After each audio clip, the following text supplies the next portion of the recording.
আসসালামু আলাইকুম। রোজার ঈদ গিয়া কোরবানির ঈদ আয়া পড়তেছে, আর আমি এতদিনে আসলাম রোজার ঈদের ব্লগ দিতে। তো যাই হোক, এই যে আমার কলিগকে মেহেদি দিয়ে দিলাম। এর পরের দিন আমাদের অফিস ছুটি ছিল, গ্রামের উদ্দেশ্যে রওনা দিয়েছি শ্বশুরবাড়ির উদ্দেশ্যে। এসে দেখে আমার ভাসুরের মেয়ে কয়েকটা মেহেদির ডিজাইন রেখে দিয়েছিল যে আমি ওটা দেখে দেখে দিয়ে দিব এই জন্য। আর এই যে হলো ওর বিড়াল, পোষা বিড়াল, মানে রিসেন্টলি আর কি করে নিছে। ও দেখি সব রকমের খাবার খায়।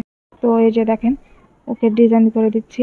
এই বুড়িটা কি করে, প্রত্যেকটা ঈদে ও গিয়ে গিয়ে মেহেদির ডিজাইন দেখা আসে আর ও ডাক দিয়ে আসে যে আমার কাকে আসে, তোমরা মেহেদি দিতে আসো। ওরে এতবার করে বলে যে তুমি গিয়ে ডাইকো না, তারপরে গিয়ে নিয়ে আসে। আর এই দেখেন আমি মেহেদি দিতেছিলাম। আমার মেহেদিটা অর্গানিক মেহেদি ছিল, তাই ডিজাইনটা একটু অন্যরকম আসে। আর ওটা হলো গোল্ড মেহেদি, এই জন্য ওর ডিজাইন আর আমার ডিজাইনটা পার্থক্য আছে। আর এই যে দেখেন, এখানে আরো কয়েকজনকে দিয়েছি, কয়েকজন না অনেকজনকে দিয়েছিলাম ওই দিন। মানে আমি যাওয়ার পর থেকে মনে হয় হাতে গোনা 2-1 ঘন্টার রেস্টে ছিলাম, আর বাকি সময়তে আমি মেহেদি দিয়ে দিয়েছিলাম। ওরা চলে যাওয়ার পর আমি আমার হাতের অপর পিঠে মেহেদি দিয়েছিলাম। ঈদের দিন সকালবেলা মাহবুবা এসে বলতেছিল যে কাকি আমাকে তো আরেক হাতে দেন নাই, এই জন্য ওর বাকি হাতে দিয়েছিলাম। এরপরে ওদেরকে হালকা করে সাজিয়ে দিয়েছি। এরপরে দেখি যে বুড়ি বলতেছে এত বড় ব্যাগ নিয়ে যাচ্ছে, ও নাকি সালামি তুলে নিয়ে আসবে। হ্যাঁ, এত বড় ব্যাগ। ঈদের দিন রাতের বেলা আমি আমার এক ননাসের বাসায় গেলাম, সেখানে কাঁঠাল দিল, আতা ফল দিল। আমার রোজার মধ্যে কাঁঠাল খেতে ইচ্ছে করছিল, ওই দিনের কাঁঠালটা অনেক মজা ছিল। বাসায় ফেরত আসার পরে আমার ভাসুরের মেয়ে মাহবুবা ও বলতেছে যে কয়েক রকমের বোম ফুটাবে। তা আমরা কয়েক ধরনের বোম ফুটাইছি।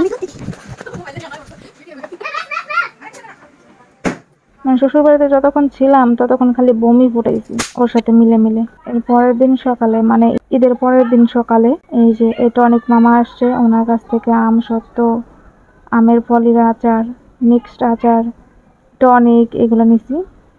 ওরা চলে যাওয়ার পরে ওর বিড়ালটাকে গোসল করাবে বলছিল, তো আমি ওর সাথে হেল্প করতেছিলাম। অনেক কাহিনী করে যুদ্ধ করে ওরা গোসল করাইতে হয়েছে। গোসল করানোর সময় যখন আমি হেল্প করতে গেছি তখন আমি আবার কামড় খাইছিলাম। তো এই যে ওদের কাজ শেষে হঠাৎ করে মনে পড়লো যে আরে আমি তো ঈদের দিন ছবিই তুলি নেই। তো আপনাদেরকে দেখানোর জন্য এই যে আয়নার সামনে দাঁড়িয়ে একটু ঢং করে দেখালাম যে আমি কি পরেছি। তো ওদেরকে নিয়ে, বাচ্চাদেরকে নিয়ে চলে গেলাম বোম কিনতে। কয়েক ধরনের বোম কিনে, আইসক্রিম কিনে খেতে খেতে চলে আসলাম। আসার পরে দেখি আবার ভেলপুরি বলা মামা আসছে। আশা করছিলাম ওখানে মজা হবে, কিন্তু আমার কাছে তেমন একটা ভাল লাগে নাই। এরপরে যখন রাত হলো আমি আমার যাকে নিয়ে তারাবাতি, তারপরে বাকি যে আদার্স বোম গুলা ছিল ওটা ফুটাইছি।